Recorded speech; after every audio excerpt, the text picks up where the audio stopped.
ஆமென். நம்ம எடுத்து வாசிக்கலாம். வெளிப்படுத்தின விசேஷத்தினுடைய 3வது அதிகாரத்துக்கு நேராக நம்முடைய கவனத்தை செலுத்துவோம். ஒவ்வொரு சபையையும் கர்த்தர் அறிமுகப்படுத்தி அவங்கள பெயர் சொல்லி அந்த சபையின் தூதனுக்கு சில தூதுகளை, சில வார்த்தைகளை ஸ்பெசிபிக்கா அனுப்புறார். பொதுவான சில உபதேசங்கள் சபைகளுக்கு கொடுக்கப்பட்டாலும் ஒவ்வொரு சபையும் ஆண்டவர் நல்லா பார்த்து அனலைஸ் பண்ணி அந்த திருச்சபையில் இருக்கிற நிறை, அந்த திருச்சபையில் இருக்கிற குறை, அதை எல்லாவற்றையும் கர்த்தர் சபைக்கு தெரிவிக்கிறார். அல்லேலூயா, ஆமென். தகப்பன் சிட்சிக்கிற பிள்ளை தான் நம்ம.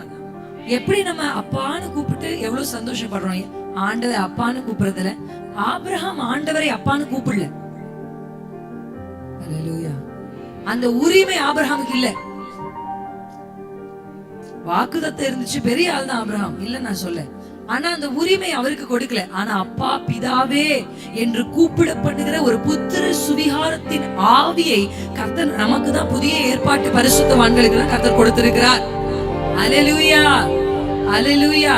இயேசு கிறிஸ்து பிதாவை அட்ரஸ் பண்ணும் போதெல்லாம், அவர் உயிர் வாழ்ந்த காலத்துல அவர் பிதாவை குறித்து சொல்லும் போதெல்லாம், பிதா பிதான்றதை நம்ம அப்படியே கொஞ்சம் நார்மலான தமிழ் டிரான்ஸ்லேட் பண்ணா என் அப்பா, கரெக்டா இல்லைங்களா? அப்படிதானே? அப்படிதான் சொன்னார். ஃபாதர், அது தமிழ்ல ஆங்கில வேதாந்த புத்தகத்துல மை ஃபாதர் அப்படின்னு இருக்கு. அப்ப எப்பொழுதும் என் பிதா எனக்கு சொன்னதை தான் நான் செய்யறேன். பிதா எதை காண்பிக்கிறாரோ அதுதான் நான் பேசுறேன். பிதா எனக்கு என்ன பேச சொன்னாரோ அதுதான் நான் பேசுறேன். இப்படி அவர் வாழ்ந்த நாட்கள் எல்லாமே பிதாவை ஃபாதர் அப்படின்னு தான் அட்ரஸ் பண்றார். ஆனா அவருடைய வாழ்க்கையில் ஒரே ஒரு நாள் மட்டும் அவர் பிதாவை தேவனே அட்ரஸ் பண்ணார். எப்போது?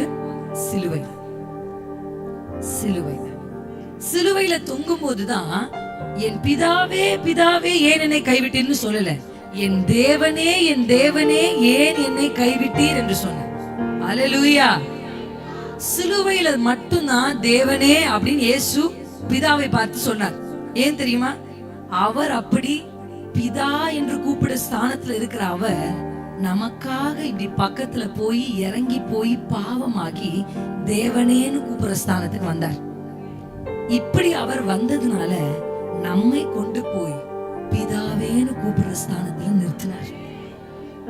உங்களுக்கு புரியுதா? எத்தனை பேருக்கு புரியுது நான் சொல்ல வர சத்தியம்? அவர் தேவனேன்னு நம்முடைய பாவங்களை சுமந்ததுனால, அவர் தேவனேன்னு கூப்பிட்டதுனால்தான் இன்னைக்கு நம்ம பிதாவே, அப்பா, டாடி அப்படின்னு கூப்பிடுற அந்த தைரியத்தை நாம் பெற்றிருக்கிறோம். அல்லேலூயா. போல்டா அப்பா. ஒரு பிள்ளை தப்பு பண்ணிட்டு அந்த தப்ப ஒரு ஜெயிலுக்கு போயிட்டு திரும்பி அந்த பையன் வெளியே வந்தானா, நீ என்ன அப்பான்னு கூப்பிடாத அப்படின்னு அவங்க அப்பா சொல்றாரு. பாத்திருக்கேன்? நீ எனக்கு பிள்ளையே இல்லடா. ஒரு நாளும் ஆண்டவர் நம்மள அப்படி சொன்னதே இல்லை. அந்த தைரியம் திரைசிலை 2 கிழிக்கப்பட்டிருக்கு. எப்ப வேணும்னாலும் அப்பாவுடைய சமூகத்துக்கு போய் தைரியமா அப்பா தேவனே அப்படின்னு கூப்பிட பண்ணுகிற ஒரு புத்திர சுவிகாரத்தின் ஆவியை நாம் பெற்றிருக்கிறோம். பிள்ளை என்பது அதிகாரம். சொல்லுங்க, அதிகாரம். எவர்கள் அவரை விசுவாசித்தாரோ அவர்கள் தேவனுடைய பிள்ளைகள் ஆகும்படி அவர்களுக்கு என்ன கொடுத்தாரா?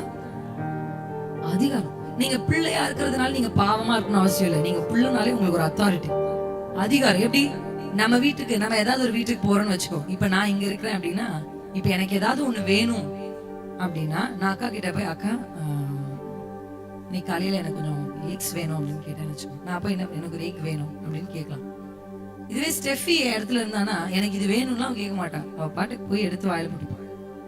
ஏன்னா அப்பா வீடு. உங்களுக்கு புரியுதா? இதனாலதான் சொல்றேன், யாராவது ஒருத்தர் என்ன கைப்பிடிச்சு என்ன ஆசீர்வாதத்துக்கு நேரம் நடத்தணும்னு வெயிட் பண்ணாதீங்க. அது உங்க அப்பா வீடு. உங்க அப்பா உங்களுக்கு வாங்கி தந்த சுகம் என்பது அது உங்க உரிமை. அது உங்களுடைய உரிமை. மேன்மை ஆக வேண்டும் என்பது உரிமை. நீங்கள் மேன்மேலும் பலப்பட வேண்டும் என்பது உங்களுக்கு கிடைத்த உரிமை. அதனால தயங்கி வெளியே நிக்காதீங்க. தைரியமாய் கிருபாசன தண்டை வர கடவுள். தைரியமாய் உரிமையாய், ஆண்டவரே நீங்க எனக்கு செய்யணும்பா, நான் உங்க பிள்ளை இல்லையா? அல்லேலூயா. சுகத்துக்காக கெஞ்ச வேண்டாம், சுகத்தை சுதந்திரிங்க. ஆசீர்வாதத்துக்காக கையேந்த வேண்டாம், ஆசீர்வாதத்தை சுதந்திரிங்க. அல்லேலூயா. அல்லேலூயா, ஆமென். அப்படி கர்த்தர் உங்களுக்குள்ள ஒரு அதிகாரத்தை, you have authority, உங்களுக்கு ஒரு அதிகாரம் இருக்கு. தைரியமா தேவ சமூகத்துல போய், ஆண்டவரே நீர் என்னை சுகமா, ஆமென் ஆமென், நீர் என்னை பலப்படுத்தும், நீர் என்னை உயர்த்தும், உங்களுடைய கரத்தினால அது ஆகும். சாபத்திலே நான் இருக்கிறது இல்லை. என் தாத்தாக்கு அந்த சாபம் இருந்துச்சு, அந்த வியாதி இருந்துச்சு, அவங்க அப்படிதான் தோத்து போனாங்க. எங்க அப்பாவுக்கும் அதே வியாதி இருந்துச்சு, எங்க அப்பாவும் அதே மாதிரி தோத்து போனாரு. இப்ப நான் இருக்கிறேன், ஆனா நான் தோக்க கூடாது. அல்லேலூயா, எனக்கு அந்த வியாதி வரக்கூடாது, என் தலைமுறைக்கு அந்த வியாதி வரக்கூடாது. என் முற்பிதாக்கள் தோட்ட அந்த இடத்துல நானும் தோற்க கூடாது. என் முற்பிதாக்கள் தலை குனிந்து நடந்த அந்த இடத்துல நானும் தலை குனிய கூடாது. என இப்பொழுது தேவனுடைய பிள்ளைகள் ஆகும்படியான அதிகாரத்தை கர்த்தர் நமக்கு கொடுத்திருக்கிறார். அல்லேலூயா. ஒரு அழகான பாடல் பாஸ்டர் ஜோசப் ஆலனுடைய அண்ணனுடைய பாடல் ஒன்று இருக்கு. இயேசுவே இயேசுவே ஆட்டுக்குட்டியானவரே. தெரியுமா எத்தனை பேருக்கு இந்த பாட்டு தெரியும்? ஒருத்தருக்குமே தெரியல. ஆனா நீங்க கண்டிப்பா யூடியூப்ல போய் கேட்டு பாருங்க இந்த பாட்டை, ரொம்ப நல்லா இருக்கும். ஏன்னா அந்த பாட்டு எப்படின்னா, நீங்க அதை சுதந்திரிக்கிறதுக்கு ஏதுவான ஒரு பாட்டு. இதை நீங்க பாடும் போதே you will feel that you are taking control of, நீங்க அதை சுதந்திரிப்பீங்க.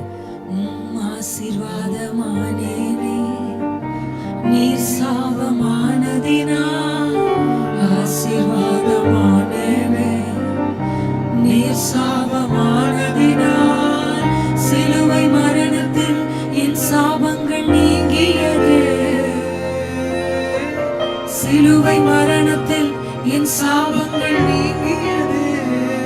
அல்லேலூயா, ஆமென். ஐஸ்வர்யவானானேனே நீர் ஏழ்மையானதினால், ஐஸ்வர்யவானானேனே நீர் ஏழ்மையானதினால், சிலுவை மரணத்தில் என் தரித்திரம் நீங்கியது.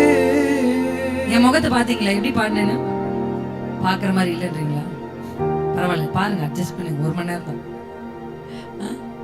நான் ஐ வில் எக்ஸ்பிரஸ், தரித்திரமா நான் இருக்க விரும்பல. நான் அந்த ஸ்தானத்தை வெறுக்கிறேன்.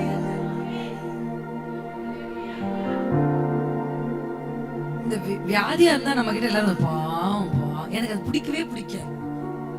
எனக்கு அந்த பாவம் யாராவது என்ன சொன்னா எனக்கு பிடிக்காது. நான் பாவம் இல்லை, எனக்கு அந்த ஸ்தானம் பிடிக்காது. அதனால நாங்க கஷ்டமா இருந்தா கூட நானும் என் கணவர் அப்படியே பல்ல கடிச்சிட்டு அந்த மீட்டிங் வரைக்கும் நல்லா இருக்கல, ஒன்றும் பிரச்சனை இல்லை, வீட்டுக்கு கொண்டு அப்படியே விழுந்துரும்.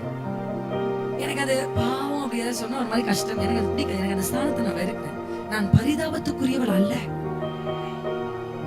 நீங்க ஒரு சில பேருக்கு கர்த்தர் விடுதலையை தருவார், ஆனா ஒரு சில பேர் கர்த்தர் தன்னை விடுவித்துக் கொள்ள விரும்பாம இருக்கீங்க. அந்த விருப்பம் முதல்ல உங்களுக்குள்ள வரணும். என்னால இப்படி இருக்க முடியாது. என் அப்பா அட்ஜஸ்ட் பண்ணி இருந்தாங்க, என் அம்மா அட்ஜஸ்ட் பண்ணி இருந்தாங்க, என் முற்பிதாக்கள் இதை அட்ஜஸ்ட் பண்ணிக்கிட்டாங்க. ஓகே, இதுதான் வாழ்க்கை போல. ஆனா நான் அப்படி இருக்க மாட்டேன். என் பிள்ளைகளை அட்ஜஸ்ட் பண்ண வேண்டிய அவசியம் இல்லை. எனக்கு கர்த்தர் எனக்காக பாவமா இருக்கிறார், எனக்காக சாபமா இருக்கிறார், எனக்காக அவர் தரித்திரரா இருக்கிறார். அல்லேலூயா. அதனாலதான் இந்த பாடல் எனக்கு ரொம்ப பிடிக்கும். ஆமென். நீங்க கூட சேர்ந்து அந்த லிரிக்ஸ் எடுத்துட்டீங்களா?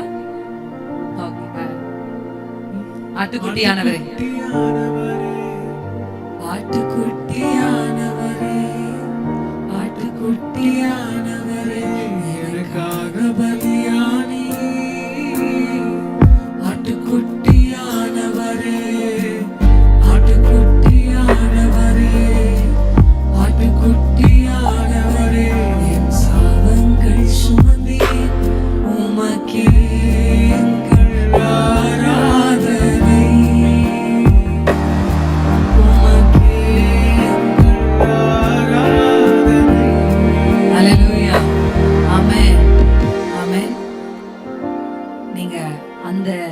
வைராக்கியமுடையவர்களா நீங்க இருக்கும். சீயோன் குமாரத்தியே, நீ உன்னை விடுவித்துக் கொள்ளு பைபிள் வசனம். அப்பொழுது தேவனுடைய மகிமை உன்னிலிருந்து வெளிப்படும்.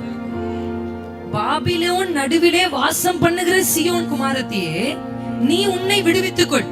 சில விடுதலையை கர்த்தர் தருவார். சில விடுதலை நம்ம தான் முடியாது, எனக்கு இது பிடிக்கலன்னு எரிஞ்சிட்டு வரணும் வெளியில. எத்தனை பேரு புரியுது நான் சொல்ல? இன்னைக்கு எத்தனை பேரு அந்த தரித்திரம் என்கிற ஸ்தானத்தை, அந்த சாபம் என்கிற ஸ்தானத்தை, இந்த பாவம் என்கிற ஸ்தானத்தை, இல்ல நான் இதுல இருந்து வெளியே வரேன், பாபிலோனுக்கு நடுவில் நான் வாசம் பண்ண மாட்டேன், நான் கர்த்தருடைய சமூகத்துல வாசம் பண்ணுவேன். எத்தனை பேர் நம்புறீங்க? அல்லேலூயா. ஆசீர்வாதமானேனே நீர் சாபமானதினால், ஆசீர்வாதமானேனே நீர் சாபமானதினால், சிலுவை மரணத்தில் சாபங்கள் நீங்கியதே, சிலுவை மரணத்தில் சாபங்கள் நீங்கியதே. இயேசுவே இயேசுவே ஆட்டுக்குட்டியானவரே, இயேசுவே இயேசுவே ஆட்டுக்குட்டியானவரே. அல்லேலூயா. உங்களை புதிய வெளிப்பாடுகளுக்குள்ள நடத்த தேவ ஆவியானவர் எனக்கு உதவி செய்வாராக. ஆமே. நீங்க அந்த நிலையை முதலாவது வெறுத்துருங்க. நம்ம இப்படியே இருந்துருவோம்பா, இப்படியே இருந்துட்டு இப்படியே நம்ம போயிடலாம். நம்ம முன்னாடிலாம் அப்படிதான் அப்படி இருக்காதுங்க. இல்ல, கர்த்தர் உங்களை வித்தியாசமான பரிமாணங்களுக்குள்ள சாட்சி சொல்றதுன்றது ஒரு நிலைதான். கரெக்ட், எனக்கு கர்த்தர் இது செஞ்சாரு அப்படின்னு நீங்க சொல்லுங்க. ஆனா சாட்சியா வாழ்றது அதுதான் பெரிய நிலை. நீங்க சாட்சி உன்னதத்திலிருந்து தேவ ஆவியானவர் உங்கள் மேல் வரும்பொழுது நீங்கள் சாட்சி சொல்லுவீர்கள் ஆண்டவர் சொல்ல, நீங்க சாட்சியா இருப்பீங்கப்பா. அல்லேலூயா. நீங்க தேவனுக்காக சாட்சியாய் நிற்கிற காலம். எல்லாரும் இந்த எல்லையில இப்படிதான் இருப்பாங்க. இந்த எல்லையில இவ்வளவுதான். இந்த எல்லையில எல்லாரும் இந்த லெவல்ல தான் இருப்பாங்க. இந்த எல்லையில பெருசா யாரும் எழுப்பி இருக்க முடியாது. நாசரேத்திலிருந்து ஒரு நன்மை வரக்கூடுமோன்னு நாத்தான்வேல் கேட்கிறார். கரெக்ட் தான். ஏன்னா நாசரேத்துன்ற ஊர்ல யாருமே எழும்பல, பெருசா எழும்பல, பெருசா சாதிக்கல. அந்த எல்லை அப்படி ஒரு எல்லை தான். அதனாலதான் நாத்தான்வேல் கேட்டாரு, நாசரேத்திலிருந்து நன்மை வருமா? அந்த எல்லையில இருந்தாலும் யாராவது பெருசா எழும்புவாங்களா? ஆனா கர்த்தர் காண்பித்தார், ஆமா நாசரேத்திலிருந்து ஒரு நன்மை வந்திருக்கு. இந்த வெளிச்சம் உலகத்திற்கே வெளிச்சம் தருகிற ஒரு ஒளி நாசரேத்திலிருந்து எழும்பி இருக்கு. அல்லேலூயா. ஆமென். சின்ன பெத்லகேமை தான் கர்த்தர் தான் பிறகு தெரிந்து கொண்டார். ஆமென். ஏன் அப்படின்னா அதன் வழியாக அவருடைய நாமம் மகிமைப்படுது. இந்த கோடிமுனை எல்லையை கர்த்தருக்காக தெரிந்து கொண்டிருக்கிறார். இந்த எல்லையில் உங்க பிள்ளைகள் அசாதாரணமானவைகளை செய்கிறவர்களா எழுமணும். அல்லேலூயா. ஆமா, இந்த மூலையில இருக்கிற மாதிரி இப்ப இருக்கலாம். ஆனா உலகத்திற்கு இந்த ஊர் தெரியணும். உலகத்திற்கு இந்த ஊர்ல இருந்து தான் இப்படிப்பட்ட ஊழியக்காரர்கள் எழுப்பி வந்திருக்கிறாங்க, இப்படிப்பட்ட தலைவர்கள் எழுப்பி வந்திருக்கிறாங்க, இப்படிப்பட்ட அம்மாமார்கள் எழுப்பி வந்திருக்கிறாங்கன்றது தெரியணும். அல்லேலூயா. அதனால இப்ப நீங்க வாழ்ற அந்த வாழ்க்கையை ஆண்டவரிடத்துல சொல்லுங்கப்பா, இன்னும் இன்னும். ஆமென். உங்களுக்கு முன்பாக இந்த பிலதெல்பியா சபைக்கு ஆண்டவர் சொன்ன ஒரு வசனத்தை உங்கள் கண்களுக்கு முன்பாக நிறுத்த விரும்புகிறேன். பிலதெல்பியா சபையை இயேசு பார்த்த பொழுது அவர் தன்னை ஒரு பரிசுத்தம் உள்ளவராய், சத்தியம் உள்ளவராய், தாவீதின் திறவுகோலை உடையவராய், பூட்டக்கூடாதபடி திறக்கிறவராய், திறக்க கூடாதபடி பூட்டுகிறவராய் தன்னை வெளிப்படுத்தி காண்பிக்கிறார். நம்முடைய வாழ்க்கையின் ஒவ்வொரு சீசன்லும் ஆண்டவர் அவருடைய ஒவ்வொரு பரிமாணத்தை வெளிப்படுத்துவார். அல்லேலூயா. அல்லேலூயா. நமக்கு வர ஒவ்வொரு பிரச்சனையின் வழியாகவும் ஆண்டுடைய ஒவ்வொரு டைமென்ஷனை நம்ம தெரிந்து கொள்ள முடியும். அதனால நீங்க பிரச்சனை வந்தோம்னா ஐயோ பிரச்சனை வந்துருச்சேன்னு சொல்லாம, இந்த பிரச்சனையின் வழியாக உண்மை நீர் எனக்கு எப்படி காண்பிக்க போகும் அல்லேலூயா என்று நீங்க ஆண்டவரிடத்துல கேட்கும்போது ஆண்டவர் அவரை வெளிப்படுத்துவார்.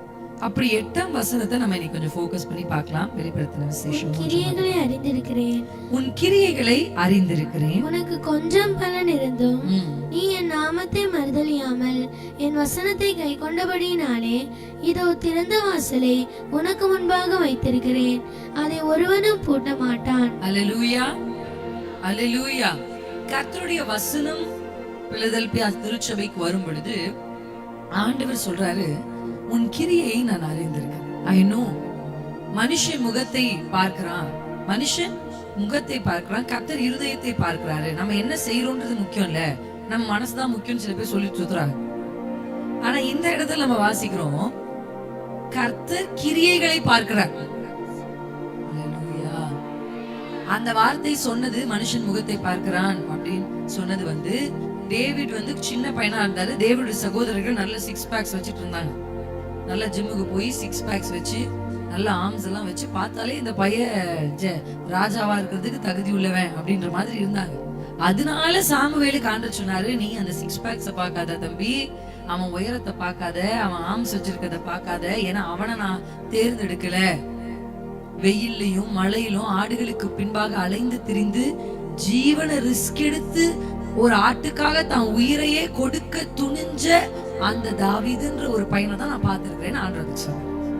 அல்லேலூயா. அதை வச்சுட்டு நம்ம என்ன செஞ்சாலும் ஆண்டவர் கண்டுக்க மாட்டாரு. நம்ம மனசு கரெக்டா இருந்தா போதும். மனசு நல்ல மனுஷன் அப்படின்றதுனால ஸ்மோக் பண்ணா நல்ல விஷயமானா இல்ல. மனசு நல்ல விஷயமா இருக்கலாம், ஆனா ஸ்மோக் பண்ணா நுரையீரல் கெட்டு போயிடும். நுரையீரல் இவர் நல்ல மனுஷரு அதனால இவர் நுரையீரல் கெடக்கூடாதுன்னு சொல்ல முடியாது. நுரையீரல் ஸ்மோக் பண்ணா கெட்டு போயிடும், அவ்வளவுதான். அது நல்ல மனுஷனா கெட்ட மனுஷனானாலாம் பார்க்காது. குடிச்சா லிவர் போயிடும். நல்ல குணம், 4 பேருக்கு நான் ஹெல்ப் பண்ணுவாரு, அது அவர் குடிக்கிறதுக்கு தகுதி கிடையாது. 4 பேருக்கு ஒருத்தர் ஹெல்ப் பண்றதுனால அவர் குடிக்கலாமா? இல்ல. குடிச்சா லிவர் போயிடும், அவ்வளவுதான். லிவர் பேச்சு கேட்காது. அவர் நல்ல மனுஷன், 4 பேர் கொடுத்தாரு அதனால லிவரே அவர் குடிச்சாலும் அட்ஜஸ்ட் பண்ணிக்கோ. லிவர் அட்ஜஸ்ட் பண்ணாது. உங்களுக்கு புரியுதா நான் சொல்றது? கர்த்தர் கிரியைகளை அறிந்திருக்கிறார். மற்ற ஜனங்களுடைய கிரியைகளை கர்த்தர் பாக்குறாரான்னு எனக்கு தெரியாது சார். ஆனா சபையில் இருக்கிற ஜனத்துடைய கிரியை கர்த்தர் பாக்குறார். நீங்க சபையில கர்த்தருக்காக தேவனுக்காக ஒரு கலசம் தண்ணீர் கொடுத்தா கூட அதை பாக்குறார். நீங்க விடுகிற ஒரு கண்ணீர் துளிகளை கர்த்தர் பாக்குறார். அல்லேலூயா. நீங்க மறந்துட்டாலும் ஒரு நாள் அதற்காக 1 மணி நேரம் அழுதுருப்பீங்க. அப்புறம் நாட்கள் ஆக அந்த காரியத்தை நீங்க மறந்துருப்பீங்க. நீங்க மறந்தாலும் உங்க கண்ணீரை துருத்தியில சேர்த்து வைத்து அந்த 1 மணி நேர அழுகைக்குரிய பலனை உங்கள் கைகளிலே அவர் கொண்டு வந்து சேர்ப்பார். நம்முடைய கிரியைகளை கர்த்தர் அறிந்திருக்கிறார். நம்முடைய பிரயாசத்தை கர்த்தர் அறிந்திருக்கிறார். அல்லேலூயா. அதை உற்று சபை மேல ஆண்டவருக்கு எப்பவுமே ஒரு கண் இருக்கு, எக்ஸ்ட்ரா. ரொம்ப அலர்ட்டா, ரொம்ப கூர்மையா என்னுடைய கர்த்தருடைய கண்கள் திருச்சபைக்கு வருகிறவர்களை நோக்கி பாக்குது. அவங்கள நல்ல டிசர்ன் பண்ணி ஆண்டவர் பாக்குறார். அப்படி பார்க்கும் பொழுது இந்த பிலதெல்பியா சபையினிடத்துல ஆண்டவர் பார்க்கிற ஒரு விசேஷமான காரியம் என்னன்னா, இந்த சபை கிட்ட கொஞ்சம் பலன் தான் இருக்குன்னு பார்த்தார். அல்லேலூயா. ஆனா இந்த சபையினுடைய தலை சிறந்த, நேத்து உங்களுக்கு சொன்ன விடாய்த்து போய் வந்தவர்கள். அல்லேலூயா. ஆனா அந்த பிலதெல்பியா சபை கொஞ்சம் பலன் இருந்தும் கர்த்தரை மறுதலிக்கவில்லை. அல்லேலூயா. ஆமென். நான் ஆண்டவர்கிட்ட போக மாட்டேன், நீ இயேசு பின்னாடி போனா உனக்கு அதை தர மாட்டேன், சொத்து தர மாட்டேன், நீ இயேசுன்னு போனா உன் புள்ள கல்யாணத்துக்கு நான் வரமாட்டேன், நீ இயேசுன்னு போனா உனக்கும் எனக்கும் உறவில்லை, இதெல்லாம் சொன்னாங்க. ஆனா இல்ல, யாரும் வரலனாலும் பரவாயில்ல, இயேசுவின் பின்னே நான் செல்வேன், திரும்பி பார்க்க மாட்டேன், திரும்பி பார்க்க மாட்டேன். உலகம் என் பின்னா, சிலுவை என் முன்னால், உலகம் என் பின்னா, சிலுவை என் இயேசு சிந்திய இரத்தத்தினாலே என்றும் விடுதலை, இயேசு சிந்திய இரத்தத்தினாலே என்றும் விடுதலை. அப்படி இயேசுக்கு பின்பாக கொஞ்சம் பலன் இருக்கும்போது நீங்க வந்ததை ஆண்டவர் கண்டார். அல்லேலூயா. ஆண்டவருடைய கண்கள் இந்த திருச்சபை மேலே இருக்கு. உங்க பலவீனத்தை அவர் அறிந்திருக்கிறார். உங்களுக்கு பலன் குறைந்திருக்கிறதை அவர் அறிந்திருக்கிறார். அதன் நடுவில் நீங்க கர்த்தரை விடாம பிடிச்சிருக்கீங்க பாருங்க, அதை ஆண்டவர் அறிந்திருக்கிறார். அல்லேலூயா. அது அவர் கண்களுக்கு முன்பாக வந்தது. தானியேல் ஜெபிக்க தொடங்கின உடனே வசனம் சொல்லுகிறது, அந்த ஜெபம் பரலோகத்தை போய் எட்டிருச்சு. பதில் அனுப்பிட்டார் ஆண்டவர். நம்ம ஜெபிக்கும் போதே ஆசைப்படணும், தானியேலை போல நான் ஜெபிக்கும் போது அது போய் ஹெவனை ரீச் பண்ணும். அது ஹெவனை ரீச் பண்ணும். நான் அடிக்கடி கர்த்தருக்கு பயந்து ஆண்டவருக்கு சாட்சியா சொல்றேன், நான் அடிக்கடி சிந்திக்கிற ஒரு விஷயம் பரலோகம். அல்லேலூயா. இப்ப பரலோகம் எப்படி இருக்கும்னு யோசிச்சுட்டு இருப்பேன். இப்ப அங்க ஏஞ்சல்ஸ் எப்படி ஆண்டவர் பாடிட்டு இருப்பாங்க, அந்த டியூன் எப்படி இருக்கும், ஹெவன்ல இன்ஸ்ட்ருமெண்ட்ஸ் எப்படி இருக்கும், ஹெவன்ல எப்படி இருக்கும் அந்த சத்தம், நம்ம எப்படி நடப்போம் தெரியல சில விஷயங்கள்லாம் நமக்கு. ஆனா எனக்கு ஒரு ஆசை, ஹெவன் எப்பவுமே அடிக்கடி என் மனசுல, ஹெவன் ஹெவன் அது ஒரு ஆசை. என்ன சிஸ்டர் 30 வயசு தான் அது, என்னத்துக்கு ஹெவனை பத்தி 60 வயசுல நான் யோசிக்கிறேன். ஏமா இந்த சின்ன வயசுல அதை பத்தி யோசிக்கிறேன்னு நினைக்கிறீங்களா? ஆசை. நீ காலைல நான் எப்பவுமே ஒரு காலைல எழுந்தோன்னு ஒரு பாட்டு நான் பாடுவேன். அது ஆவியானவர் எனக்கு ஞாபகப்படுத்துவேன். நீ காலைல நான் எழுந்து முதல்ல பாடின பாட்டு என்ன தெரியுமா? என் ஆசை நீங்கப்பா, என் தேவை நீங்கப்பா, என் சொந்தம் நீங்கப்பா, என் சொத்து நீங்கப்பா. அது அந்த அந்த வரிகளை பாடு. காண்கின்ற எல்லாம் ஒரு நாள் கரைந்து போகுமே, தொடுகின்ற எல்லாம் ஒரு நாள் தொலைந்து போகுமே. நம்ம வசனம் சொல்லுது, நீங்கள் எதை நினைக்கிறீங்களோ நீங்க அதுவாவே மாறுறீங்க. அல்லேலூயா. ஒருவனுடைய நினைவுகள் எப்படி இருக்கிறதோ அவன் அப்படியே இருக்கிறான். அல்லேலூயா. ஒருத்தர் ஒரு பெண்ணை பாலியல் பலாத்காரம் செய்யறாருன்னா திடீர்னு அவர் அதை செய்யல சார். அசுத்தமானதை பாப்பாரு, அசுத்தமானதை நினைப்பாரு. வழியில போகும்போது ஒரு பொண்ணை பாப்பாரு. நம்ம பசங்க உட்காந்து சும்மா ஒரு பொம்பளை பிள்ளைய சரீரத்தை அவருடைய பாகங்களை சும்மா கமெண்ட் பண்றது வந்து சும்மா எல்லாரும் பண்றதுன்னு அப்படி சொல்லாதீங்க. அங்கதான் ஒரு ரேபிஸ்ட் உருவாகுறான். அல்லேலூயா. தப்பு. எவ்வளவு வயசானாலும் ஒரு பெண்ணுடைய பாகங்களை பேசுவது தப்பு. உடனே அந்த இடத்துல ஸ்டாப் பண்ணும். எடுத்த உடனே அந்த மனுஷன் ஒரு ரேபிஸ்ட் ஆகுறது இல்ல. எடுத்த உடனே ஒரு மனுஷன் திருடனா மாறுறது இல்ல. எடுத்த உடனே ஒரு மனுஷன் பெரிய கொலைபாதகத்தை செய்யறது இல்ல. கொஞ்சம் கொஞ்சமா அவன் நினைக்கிறான். அவன் நினைவுகள் அதான் நினைக்கிறது. அதனால வாலிபருக்கு கர்த்தர் சொல்ற ஆலோசனை தெரியுமா? வாலிபர்கள் கிட்ட கர்த்தர் கேட்கிற ஒரே விஷயம் என்ன தெரியுமா? உன்னுடைய வாலிப பிரயாயத்தில் சிருஷ்டிகரை நினை. நீ கர்த்தரை நினைச்சாலே கர்த்தரை போல மாறிடுவேன். அவன் எதை நினைத்து கொண்டிருக்கிறான் அவன் அதாகவே மாறுவான். அல்லேலூயா. அவன் அப்படியே மாறுவான். நீங்க எதை அதிகமா பாக்குறீங்களோ நீங்க அதாவே மாறிடுவீங்க. அல்லேலூயா. அப்படிதான் உருவாகுறாங்க. தவறான எப்படி வருதுன்னா, அப்ப அதை நினைப்பான். அந்த நினைவுகள், அந்த நினைவு ஃபர்ஸ்ட் இடம் கொடுத்தா பிசாசு அதை பேச்சா மாத்துவான். பேச்சா மாறணும்னா அது கொஞ்சம் சின்னதா செஞ்சு பார்க்கணும்னு நினைப்பான். அது கொஞ்சம் செஞ்சு பார்த்தோன்னா பெருசா செய்ய துணிகிற உனக்கு வந்துடும். அப்ப நம்ம நினைவுகள் எதுல இருக்கணும்னா, கர்த்தர், பரலோகம், அவருடைய மகிமை, அவரு, அந்த நேசம், இப்படியே உங்க போக்கஸ் இருந்துச்சுன்னா, உங்களை சுத்தி 4 பேர் வந்து உங்களை பயங்கரமா திட்டினா கூட, ஏப்பா போப்பா, நீ திட்டிட்டு போப்பா, நான் வேற விஷயத்துல எங்கேஜ்டா இருக்கேன், அப்படி ஆயிரு. கொஞ்ச பேர் இருந்த சபை, ஆனா கர்த்தரை மறுதலிக்காத சபை. இந்த சபைக்கு ஆண்டவர் என்ன கொடுக்கிறாருன்னா ஒரு ரிவார்டை கொடுக்கிறாரு. ஹல்லேலூயா. பரிசு, பலன் ரெண்டுத்துக்கும் வித்தியாசம் இருக்கு. உங்களுக்கு முன்னாடி அதை சொல்லி கொடுத்திருக்கேன்னு நான் நம்புறேன். போன டைம் பெண்கள் கூட்டத்துக்கு வந்த போது, பரிசு அப்படின்னா நீங்க எதுவும் செய்ய வேண்டாம், அது உங்களுக்கு ஃப்ரீ. கிஃப்ட்னா ஃப்ரீ. கிஃப்ட்னு சொல்லிட்டா அதுக்கு காசு கொடுப்போமா? கொடுக்க மாட்டோம். ஒருத்தர் கிஃப்ட் வந்து கொடுத்தா இந்தாங்க 10 ரூபாய் வச்சுக்கோங்கன்னு கொடுக்க மாட்டோம். கிஃப்ட்ன்றது ஃப்ரீ. அப்படிதான் இயேசு நமக்கு ரட்சிப்பை கொடுத்தார் பரிசாக. அப்படிதான் இயேசு அபிஷேகத்தை கொடுத்தார் பரிசாக. அப்படிதான் ஆண்டவர் இப்ப நம்ம பெற்றிருக்கிற எல்லாமே என்ன சார்? பரிசு சார். தகுதி இல்லாத நமக்கு கர்த்தர் தந்த பரிசு. இதுக்கு நம்ம ஆண்டவருக்கு என்ன செஞ்சோம் திருப்பி யோசிச்சு பாருங்க. ஒண்ணும் செய்யல, பரிசு. ஆனா பலன் என்பது ரிவார்டு அப்படின்னு ஆங்கிலத்துல இருக்கு. ரிவார்டுன்றது என்னன்னா, அதுக்காக உழைக்கணும், அதுக்காக ஏதாவது ஒரு பிரயாசம் பண்ணணும்.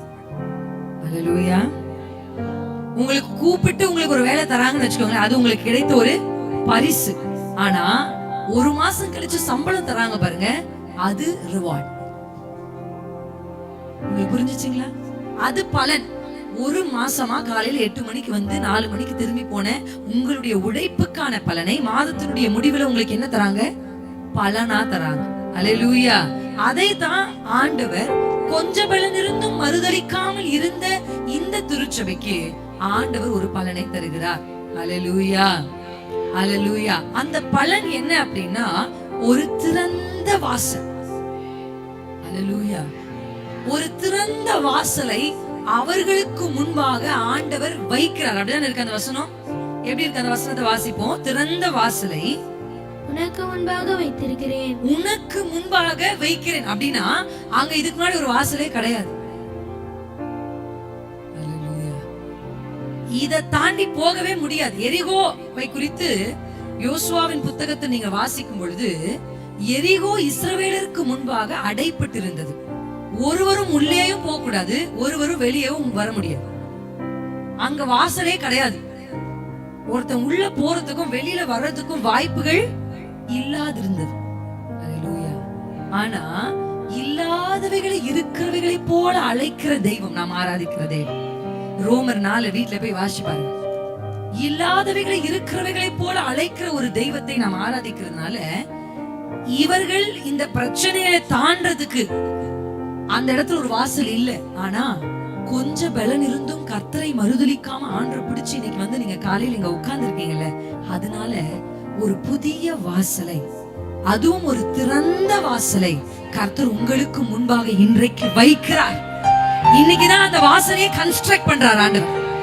அல்லேலூயா. இன்னைக்குதான் அந்த வாசலை கர்த்தர் ஓபன் பண்றார். இதுக்கு முன்னாடி அப்படி ஒரு வாசல் இல்ல. இதுக்கு முன்னாடி யாரும் அந்த வாசலுக்குள் பிரவேசித்தது இல்ல. அல்லேலூயா. நாங்க ஊழியத்துல துவக்கத்துல நிறைய இடங்களுக்கு பிரயாணம் செய்து இதே மாதிரி தான் ஊழியம் செய்வோம். இப்ப கர்த்தர் கார் கொடுத்தார். ஆனா அதுக்கு முன்பாக நிறைய பஸ், ட்ரெயின் எதுலாம் கிடைக்குதோ மாறி மாறி ஒரு 2 பேக் அவர் சுமப்பார், 2 பேக் நான் சுமப்பேன். இப்படி முன்பக்கம் ஒரு பேக், பின்பக்கம் ஒரு பேக் மாட்டிக்கிட்டு தான் நாங்க பஸ் ஏறுவோம். அதுல ஒரு ட்ராலி வேற. இப்படி தூக்கிட்டு தான் ஒவ்வொரு பஸ்ஸா மாறி மாறி போவோம். சில நேரத்துல கண்டக்டர்ஸ் திட்டி இருக்கிறாங்க, என்ன இந்த ட்ராலி எடுத்துட்டு போனா இந்த இவ்வளவு லக்கேஜை தூக்கிட்டு வரீங்களே அப்படின்னு திட்டுவாங்க. அப்படியெல்லாம் வாங்கிதான் மாத்தி மாத்தி தான் போய் மினிஸ்ட்ரி செய்வோம்.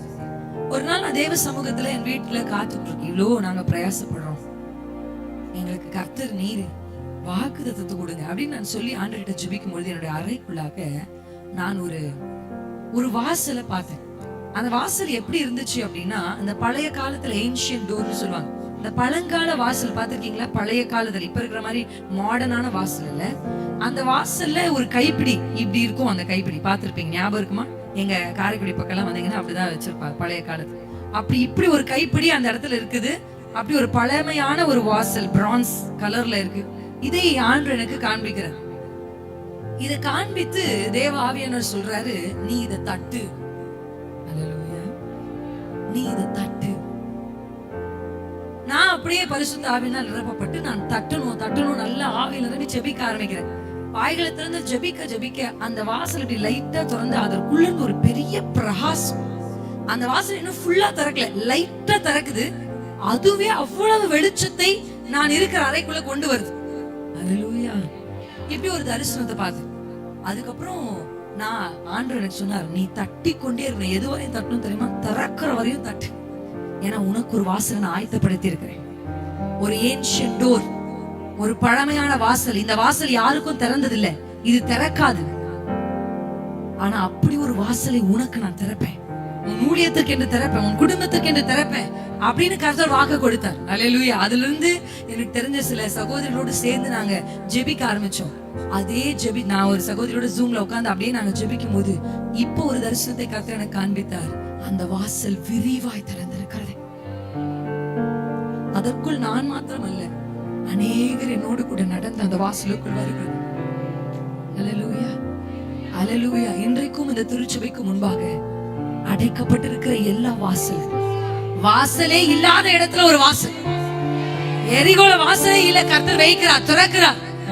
கர்த்தர் உங்களுக்காக ஒரு புதிய வாசலை. சிஸ்டர், இதுல இருந்து யாருமே வெளியே வந்ததில்ல, இந்த பிரச்சனை யாரும் வெளியே வந்து இதுக்கு முன்னாடி வாய்ப்பே இல்ல, இந்த வியாதியிலிருந்து வெளியே வந்ததில்லை, இப்படிப்பட்ட சூழல இருந்து ஒருத்தர் வெளியே வந்ததே இல்ல, அது வாசலே இல்ல சிஸ்டர், வழியே இல்ல சிஸ்டர். ஆனா கர்த்தர் உங்களுக்கு முன்பாக ஒரு திறந்த வாசலை இன்றைக்கு அதை வைக்கிறார். எத்தனை பேர் ஆமென்னு சொல்றீங்க? அதை ஒருவனும் பூட்ட முடியாது. அல்லேலூயா. அப்படி ஒரு வாசலை உங்கள் குடும்பத்திற்காக, திருச்சபைக்காக கர்த்தர் வைக்கிறார். நீங்க வெளிப்படுத்தின விசேஷத்து ஆதியாகம புத்தகத்திலே 28ஆம் அதிகாரத்துக்கு உங்களுக்கு கவனத்தை கொண்டு வரும்போது,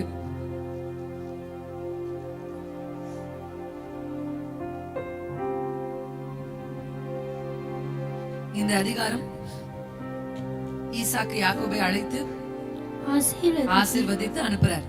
இப்ப பிளெஸிங்க பெற்றுக்கொண்ட நம்ம கூட யோசிப்போம்ல, சர்ச்சுக்கு வரோம், நல்ல ஆசீர்வாதமான வார்த்தையை கேட்கிறோம், கேட்கும் போது நல்லா இருக்கு. ஆனா வீட்டுக்கு போனா வெறும் கைதான், வெறும் கோல் தான், பெரிய மாற்றம் ஒண்ணும் நடக்கல. எத்தனை பேர் அப்படி யோசிச்சிருக்கீங்க? நான் தான் ரொம்ப யோசிக்கிறேனோ, நீங்கெல்லாம் யோசிக்கிறது இல்ல போல. அப்படி யோசிச்சிருக்கீங்களா? சர்ச்சுக்கு வந்து வசனத்தை கேட்கும் போது நமக்கு நல்ல உற்சாகமா இருக்கு, நம்ம நம்புறோம், விசுவாசிக்கிறோம். ஆனா வீட்டுக்கு போன உடனே we don't see changes. உடனடி மாற்றங்களை நம்மளால என்ன செய்ய முடியறதில்ல, பாக்குறது. இப்ப நீங்க இந்த சம்பவத்தை உங்க கண்ணுக்கு முன்னாடி கொண்டு வந்து நிறுத்துறேன். நீங்க இமேஜின் பண்ணுங்க, அப்படி கொஞ்சம் நினைச்சு பாருங்க. இங்க ஈசாக்கு இருக்காரு, இங்க யாக்கோபு இருக்காரு. ஈசாக்கு யாக்கோப மனதார முதல்ல ஒரு திருட்டளவாய் அவர் ஆசீர்வாதத்தை வாங்கினாலும் இந்த அதிகாரத்தின் துவக்கத்துல மறுபடியும் ஈசாக்கு யாக்கோப மனதார பிளஸ் பண்றார். முன்னாடி ஏசா நினைச்சு பிளஸ் பண்ணார். ஆனா இந்த அதிகாரத்தின் முதல் வசனத்துல யாக்கோபனே பிளஸ் பண்றார். ஹல்லேலூயா. இப்ப ஆசீர்வாதம் அவருக்கு கிடைத்த உடனே அவர் பையில வெள்ளி, அவர் பையில திறக்கிறாரு. ஃபர்ஸ்ட் காதான் திறக்கணும். இரண்டாண்டவர் நமக்கு பயத்தின் ஆவியை தராமல் கொடுக்கல. பாடுகளை பார்த்து பயப்படாதீங்க. ஏன்னா பரவாயில்ல, இந்த பாடுகளை கர்த்தர் எனக்கு அனுமதிச்சிருக்கானா, அப்ப இந்த எல்லையிலேயே என் வழியாதான் மகிமை வெளிப்பட போகுது. அல்லேலூயா. நாம் பிள்ளைகளானால் நாம் சுதந்திரனுமாமே. யாக்கோபின் கைகளில் சுதந்திரம் இருந்ததினாலே ஆசீர்வாதம் அவரை தேடி வந்துச்சு. கிழக்கு மேற்கு வடக்கு தெற்கு நீ இறங்கொண்டு பெருகுவாய், உன் சந்ததியை நான் ஆசீர்வதிப்பேன், நீ இருக்கிற இடத்தை உனக்கு நான் தருவேன். நிலத்தை கொடுத்தாரு, பெருக்கத்தை கொடுத்தாரு, பிள்ளைகளின் ஆசீர்வாதத்தை கொடுத்தாரு. எல்லா ஆசீர்வாதமும் ஜெபிக்காம கேட்காம அவரை தேடி வந்ததற்கான காரணம் அவர் சுதந்திரவாளியாய் நின்றதுனால. வானத்தின் வாசலை அந்த கடைசி நாள் கூட்டத்துல உங்களுக்குன்னு ஒரு வாசல் திறந்தே இருக்கு. திறந்தே அப்பா வச்சிருக்கிறார், திறந்தே வச்சிருக்காரு. இதை புதிய ஏற்பாடோட நான் கனெக்ட் பண்ண முடியும், ஆனா டைம் இல்லை, அதனால நான் இதோட முடிக்கிறேன். திறந்தே வைத்திருக்கிறார். மனுஷகுமாரன் தான் அந்த ஏணி. அல்லேலூயா. உங்கள் வீடுகளே தேவதூதர்கள் ஏறுகிறதும் இறங்குறதுமா இருப்பாங்க. உங்க வாழ்க்கையில நினைக்காதீங்க எனக்கு கர்த்தர் இப்படி இருக்கே என் சிஸ்டர் இல்ல. எது அடைக்கப்பட்டிருந்தாலும் வானம் உங்களுக்கு திறக்கப்பட்டிருக்கும். அல்லேலூயா. திறந்த வானத்துக்கு தான் நீங்க இருக்கீங்க. யாருமே கூட வரல, அவங்க என் கூட நின்னாங்கன்னா நல்லா இருந்திருக்கும் என் கஷ்டத்துல. ஆனா அவங்க வரல, பரவாயில்ல.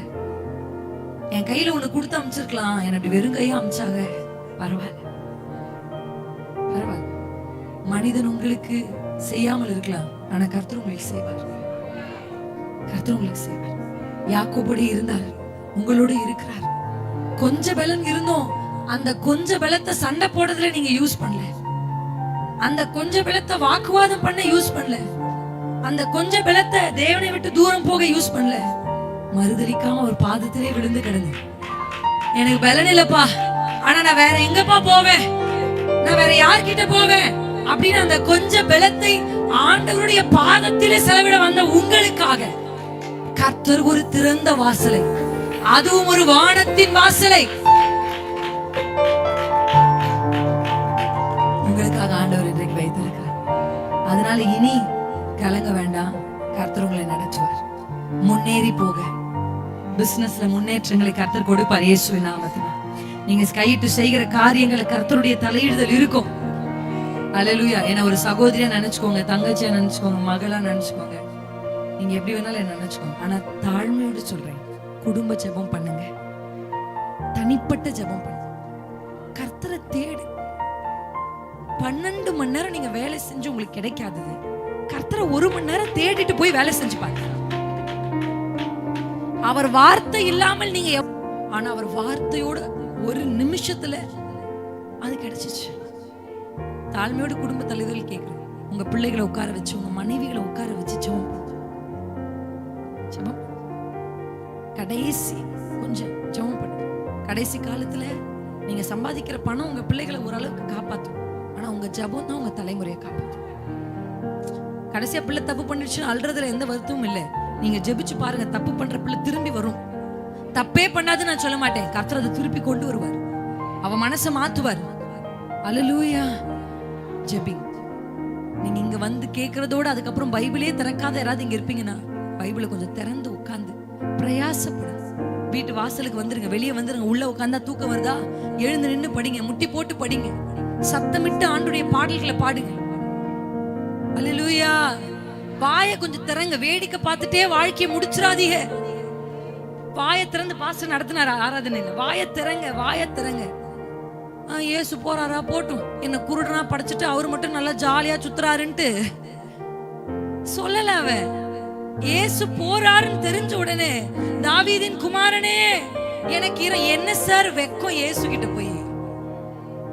அவர் அப்பா சார், நம்ம அப்பா சார், என்ன வெக்கம் எனக்கு. வெக்கப்படாதீங்க, வாலிப பிள்ளை வெக்கப்படாது. தப்பு பண்ணிட்டேன், நான் கர்த்தர்கிட்ட போக மாட்டேன்னு சொல்லாது. பரவாயில்ல, எங்க போவேன், அழுக்கு பிடிந்தா எப்படி தண்ணீர் கிட்ட ஓடுறோமோ, தப்பு செஞ்சா இயேசு கிட்ட தான் ஓடணும். ஏன்னா பாவங்களை மன்னிக்க மனுஷகுமாரனுக்கு மட்டும்தான் இந்த பூமியில அதிகாரம் இருக்கு. தப்பு பண்ணிட்டேன், ஒருத்தர்கிட்ட தப்பு பண்ணிட்டேன், அது லவ் ஃபெயிலியர் ஆயிடுச்சு. இன்னொரு பையன் கிட்ட போகுது அந்த பொண்ணு, ஆறுதல் தேடி. திருப்பியும் உனக்கு லவ் ஃபெயிலியர் ஆகும். திருப்பியும் அந்த பையன் உன்னை யூஸ் பண்ணுவான். திருப்பியும் அந்த பையன் உன்னை மிஸ்யூஸ் பண்ணுவான். வீட்டுல தப்பு நடந்துச்சு, பிசினஸ் போயிருச்சு, உடனே குடிக்காரன், குடிக்க போறீங்க, ஸ்மோக் பண்ண போறீங்க. கேட்டா அதான் ஆறுதல். அது உங்க குடும்பத்தை மாத்தாது சார், உங்க குடும்பத்தை அழிச்சிரும். பரவாயில்ல, ஃபெயிலியர் கொஞ்சம் பலம்தான், கொஞ்சம் பலம்தான் இருக்கு. ஆனா போய் ஆண்டவர் பாதத்துல விழுந்துரு. அந்த கொஞ்ச பலத்தை அவர்கிட்ட போறதுக்கு உபயோகி. நீங்க உபயோகிச்சு பாருங்க. இதோ திறந்த வாசலை உனக்கு முன்பாக. உங்க கூட இருக்கிறவங்க எல்லாம் குடிக்க போகும்போது, உங்க கூட இருக்கிறவங்க எல்லாம் டீ கடையில போய் ஸ்மோக் பண்ண போகும்போது, ஐயா நான் இதுக்கு வரமாட்டேயா, நான் போய் தேவ சமூகத்துல ஒரு மனுஷன் முழங்கால் படிட்டு கையை உயர்த்தி நிற்பான்னா, அந்த எல்லைக்குள்ள அந்த மனிதர்களுக்கு நடுவுல அவனை கர்த்தர் உயர்த்தாம இருப்பாரா?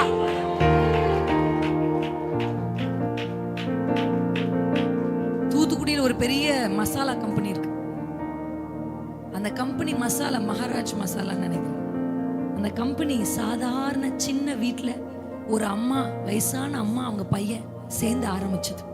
இன்னைக்கு கர்த்தர் ஒரு பெரிய கம்பெனியா, ஃபேக்டரியா அதை மாத்திருக்கிறார். கிறிஸ்தவ குடும்பம் சொல்லுவாங்க, எப்படி இந்த மசாலா எப்படி தயாரிச்சீங்கன்னு அந்த அம்மா கிட்ட கேட்ட சொல்லுவாங்க, குடும்பமா உட்கார்ந்து அவங்க வீட்டுக்கு வெளியே ஒரு கிரவுண்ட் மாதிரி ஒரு இடம் இருக்குமா, குடும்பமா உட்கார்ந்து ஜெபம் பண்ணுவாங்க. அந்த குடும்ப ஜெபம் தான் இன்னைக்கு ஒரு சாதாரண தொழிலா இருந்த அவங்க மசாலா உள்ள போட்டு கேண்டில்ல பண்ணி ஏதோ ஒண்ணு பண்ணி சீல் பண்ணி அனுப்புன அவங்க இன்னைக்கு ஒரு ஃபேக்டரியை வைத்து நடத்துகிறதுக்கு கர்த்தர் அவங்களை உயர்த்தியிருக்கார். ஹல்லேலூயா. உங்களுக்கு நான் சொல்றது புரியுதா சார்? நீங்க பிரின்சி சிஸ்டர் மறந்துருங்க, தப்பு இல்லை. ஆனா நான் சொன்னதை மறக்காது. தாழ்மையோடு கேட்கிறேன். தப்பு செஞ்சா தேவனை விட்டு ஓடி போகாத தம்பி தங்கச்சி. தோல்வி வாழ்க்கையில வந்த உடனே, இழப்பு வாழ்க்கையை வந்த உடனே மதுபான கடைக்கு ஓடாதீங்க. ஏதோ வீட்டுல அசம்பாவிதம் நடந்த உடனே ஒரு அக்காவை தேடி ஓடாதீங்க. அந்த கொஞ்ச பலத்தை கர்த்தருடைய பாதத்துல செலவிடுங்க. என்னால முடியலப்பா, போய் ஆண்டவர் பாதத்துல விழுந்துரு, வெக்கப்படாம விழுந்துரு. நான் வேற எங்கப்பா போவேன்? வெக்கப்பட்ட வேலைக்காகுமா? ஐயோ மத்தவங்க என்ன நினைப்பாங்க அப்படின்னு உட்கார்ந்து பர்த்திமையை வாழ்நாள் முழுசும் குருட்டு பயலாதான் உட்கார்ந்துருக்கணும். ஆனா குருடன் பார்வை அடைந்தவனா மாறணும்னா வெக்கப்படாம கர்த்தரை நோக்கி கூப்பிடணும். ஹல்லேலூயா. ஏமி நிப்போமா தேவ சமூகத்துல. Thank you Lord. Thank you அப்பா.